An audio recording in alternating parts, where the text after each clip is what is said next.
gjatë 4 viteve të ardhshme të ristabilizojmë vendin, ta bëjmë prap Kosovën vend që ka kapacitete të brendshme të besueshme. Kosova patjetër duhet të hyjë në NATO. Po fillimisht veç kisha dashur më thonë që ne duhemi më konë shumë qartë që nëse është trefishu buxheti i Ministrisë së Mbrojtjes është si rezultati planit tranzicionit që është draftu në vitin 2014 nga Partia Demokratike e Kosovës dhe ka qenë e parashikuar në fazën e tretë që kur blehen pajisjet më të rënda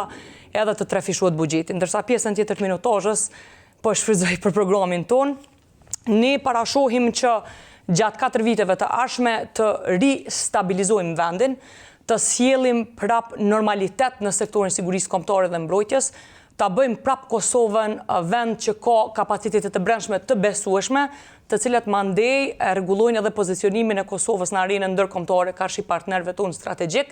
dhe rifitojmë besimin duke pasur mundësi që mandej edhe të angazhohemi në partneritete më të afërta, për shembull, siç është dialogu strategjik, mundësi e humbur për Kosovën, ne pretendojmë që ta rikthejmë dhe ta zhvillojmë tutje duke edhe nënshkruar një marrëveshje për partneritet strategjik me SBA-t, pjesës së cilës do të jetë edhe përforcimi i ushtrisë, sigurisë kombëtare, po edhe pjesës së zhvillimit ekonomik, ndërsa qëllimi joni në kornizën e re dhe në kontekstin e ri strategjik për Kosovën është që Kosova patjetër duhet të hyjë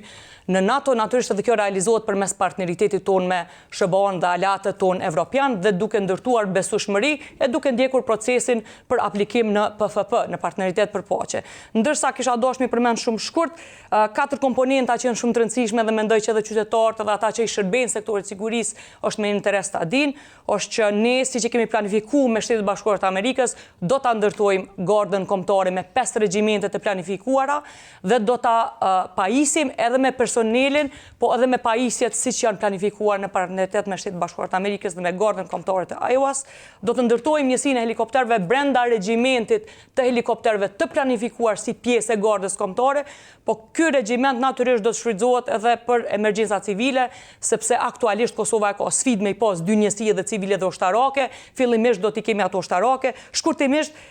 sigurimet shëndetësore dhe jetësore për të gjithë ata që shërbejnë në sektor sigurisë, ushtrin, polici koha, bes, dhe koha zjarfiksat.